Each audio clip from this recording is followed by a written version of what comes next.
खरं तर जे प्रतिस्पर्धी उमेदवार आहे नगराध्यक्ष पदाचे, त्यांचं जे राणेंवरचं प्रेम आहे बेगडी प्रेम आहे. पण मी ज्यावेळी राणेंबरोबर गेलो त्यावेळी मी राणेंबरोबर प्रामाणिक राहिलेलो आहे. त्यांच्यावर, त्यांच्या पक्षावर, ते ज्या पक्षात होते मी त्यांच्यावर गेलो, त्यांच्याबरोबर त्या नेतृत्वावर मी प्रामाणिक राहिलेलो आहे. आणि आजही खासदार नारायण राणे हे या जिल्ह्याचे, या राज्याचे एक ज्येष्ठ नेते, एक खासदार म्हणून ते आहेत, हे काही नाकारता येणार नाही. त्यामुळे जे काय आम्ही निवडणुका विकासाच्या मुद्द्यावर लढणार असं सांगत होते, त्यांचा पराभव त्यांच्या समोर दिसू लागला आहे.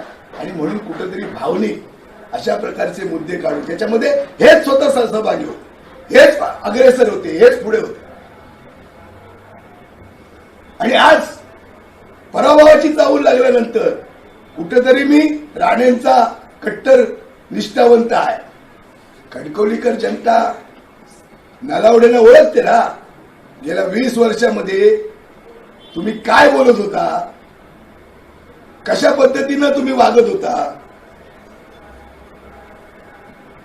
याचा सगळ्याचे साक्षीदार या कणकवलीतली जनता आहे.